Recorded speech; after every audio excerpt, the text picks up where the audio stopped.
Bonsoir à toutes et à tous et merci d'être avec nous dans le programme du soir sur New World Info ce vendredi. Nous allons commencer avec le décryptage de l'actualité. Ce jour, nous allons évoquer la Turquie qui s'apprête à envoyer des troupes en Libye. On en parle avec notre éditorialiste Mamadou Diouf. Bonsoir Mamadou Diouf. Bonsoir Samuel. Le président Recep Tayyip Erdogan a ouvert jeudi la voie à une intervention militaire turque directe en Libye en annonçant le prochain vote au Parlement sur l'envoi de troupes pour soutenir le gouvernement de Tripoli face à l'homme fort libyen Khalifa Haftar. Un déploiement de soldats turcs sur le terrain est susceptible d'aggraver le conflit fratricide alimenté par des puissances régionales rivales qui déchirent le pays depuis la chute du régime de Muammar Kadhafi en 2011. Et pour justifier cette intervention, la Turquie fait valoir que le gouvernement d'union nationale qu'il soutient militairement est reconnu par l'ONU, alors que le maréchal Haftar n'a aucune légitimité internationale, bien qu'il bénéficie de l'aide de certains pays. Mamadou Diouf, est-ce que c'est le gouvernement de Fayez al-Sarraj qui a sollicité directement l'intervention de la Turquie? Oui, c'est le gouvernement d'union nationale qui a sollicité l'intervention de la Turquie et qui a même pris l'effort de respecter les règles. Puisque Fayez al-Sarraj est allé à Ankara en visite. Pendant cette visite, un accord militaire de coopération a été signé avec la Turquie. Ce qui était un préalable puisque tout le monde savait que la Turquie soutenait le gouvernement d'union nationale. Tout le monde savait que même il y avait des conseillers militaires turcs. La Turquie a même fourni des armes au gouvernement d'union nationale. Et Erdogan avait toujours montré sa disposition à pouvoir aller plus loin. Mais bien sûr, il fallait que les conditions soient réunies. Ces conditions ont été réunies tout récemment avec la dernière visite de Fayez al-Sarraj au niveau de Ankara, où un accord de coopération militaire a été signé en bonne forme, où aussi bien des Turcs peuvent intervenir en Libye que des Libyens peuvent intervenir au niveau de la Turquie. Mais bien sûr, le but, c'était plus que des soldats turcs interviennent en Libye qu'autre chose. Donc, j'allais dire que la question de la légalité par rapport à la Turquie est réglée. Il reste, comme l'a dit le président Erdogan, d'ici le 8 voire le 9 janvier, que le Parlement turc se décide sur la question avant que l'on envoie des soldats turcs sur le sol libyen. Est-ce qu'il y a nécessité sur le terrain aujourd'hui au niveau de Tripoli qu'il y ait une intervention directe d'Ankara dans la mesure où on a vu la résistance que Tripoli a opposée au maréchal Haftar? Oui, mais il y a nécessité parce que dans la résistance, il est vrai que Haftar n'a pas réussi, mais il est tout aussi vrai que Tripoli n'a pas réussi à repousser Haftar. La deuxième chose, on est dans ces situations auxquelles on est habitué dans les pays africains. Quand on dit Libye, officiellement, c'est le gouvernement national, c'est le gouvernement d'union nationale.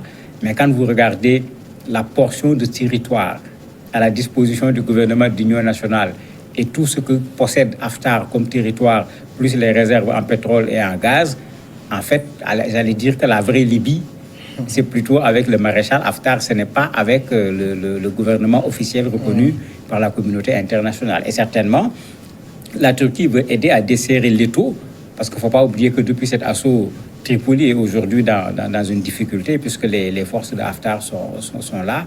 Et depuis longtemps, ils ont demandé l'aide de la communauté internationale. Il n'y a véritablement pas eu de réaction.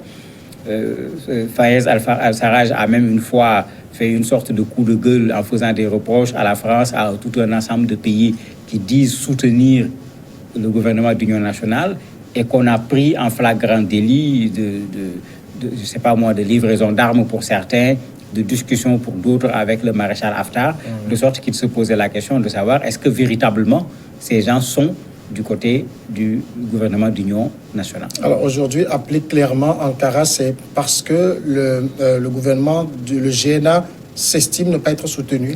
Ils ne sont pas soutenus déjà, mais en plus, la guerre qu'Haftar est en train d'imposer est en train de durer. Quand la guerre dure, ça demande plus de moyens. Et comme j'ai dit, ce gouvernement ne dispose pas de tout ce qui est potentiel pétrole, gaz, alors qu'Haftar en dispose. En plus, Haftar, à travers le jeu des frontières, fait plein d'autres choses. Aujourd'hui, par exemple, bien des analystes disent qu'il y a en Libye des Russes, de Wagner, les mêmes qu'on a retrouvés au niveau de la République centrafricaine. Et il semble qu'il y en a à peu près 2000. avec le maréchal Haftar. Il y a également 5000 Soudanais avec le maréchal Haftar qui, en plus de ses propres forces, est en train de faire usage de forces étrangères pour pouvoir réussir cet assaut par rapport à Tripoli. Certainement, Tripoli est en train de se dire non, il ne faudrait pas qu'on le laisse réussir. La Turquie ayant été depuis tout le temps avec le Qatar, les soutiens du gouvernement d'union nationale, ils ont demandé à la Turquie carrément de pouvoir intervenir. Et la Turquie même ne veut pas intervenir seule. On a vu le président Erdogan faire sa visite surprise en Tunisie, c'est-à-dire à la frontière avec la Libye, pour voir comment faire en sorte que la Tunisie accepte. Il tente la même chose avec l'Algérie, la même chose également avec le Qatar. Ça n'a pas encore réussi pour certainement mettre en place une coalition pour faire face au maréchal Haftar. On s'imagine clairement que faire appel à Ankara, ça a des conséquences géopolitiques. Mais bien sûr, ça a des conséquences géopolitiques, puisque ce n'est pas seulement la Tunisie qui est à la frontière de la Libye, vous avez l'Égypte. Tout le monde sait comment les relations sont heurtées entre Ankara et le Caire depuis le coup d'État du général Al-Sisi.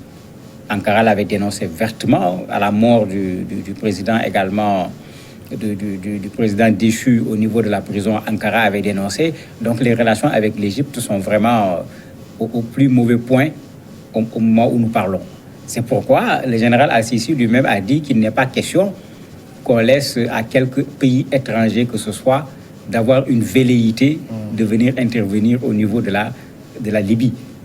Il n'a pas cité la Turquie, mais c'est clair que c'est de la Turquie qu'on parlait. L'autre élément, c'est les enjeux de la Libye. Quand la Libye va redevenir un pays normal, il y a un enjeu énorme qui est là en termes de pétrole, il y a un enjeu énorme en termes de gaz, il y a un enjeu énorme en termes de reconstruction. Et la Turquie peut intervenir sur ces trois éléments. Ils en ont les capacités, ils en ont besoin également sur le plan économique, et c'est le jeu qui est là. L'autre jeu qui est curieux, toujours sur le plan géopolitique, les Russes soutiennent plutôt le maréchal Haftar.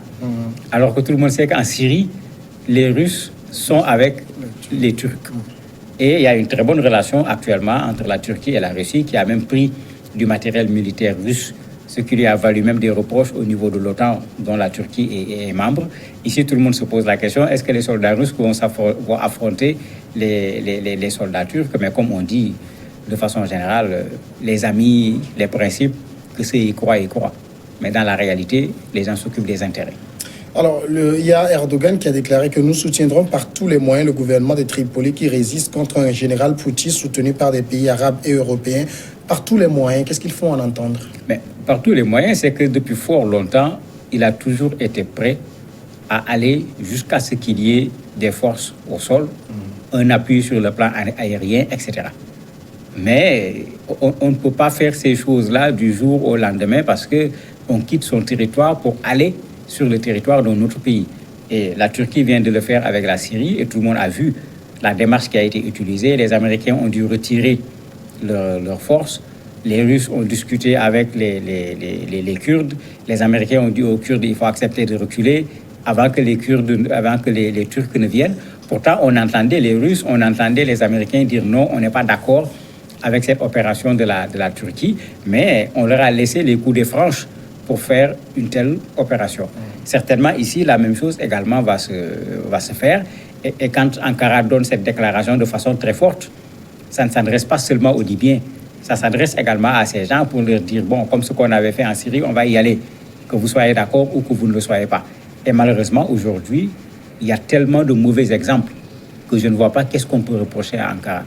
Combien de fois les États-Unis se sont permis d'aller intervenir dans un pays pour nous donner une raison qui n'a rien à voir avec la raison véritable de leur intervention.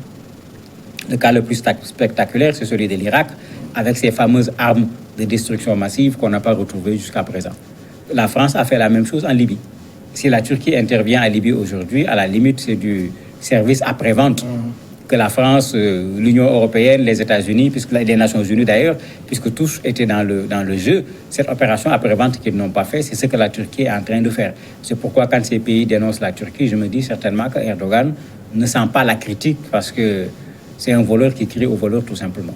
Mais à ce rythme, la guerre risque d'être encore de longue durée. Oui, c'est le drame surtout pour les populations libyennes. Et elles en ont déjà assez subi. Et on va vers une véritable guerre. Parce que jusqu'à présent, à part la première attaque du maréchal, c'était de temps en temps des attaques. On n'était pas dans une guerre de tous les jours. Ici, on va carrément, certainement, vers une guerre. Et malheureusement, comme dans toutes les guerres, les populations civiles risquent d'en payer le coût, aussi bien en termes de morts, de blessés que de déplacés. Mamadou Diouf, merci d'avoir répondu aux questions. C'est moi qui vous remercie. Nous allons marquer la pause et nous sommes vendredi. On va recevoir l'invité sport.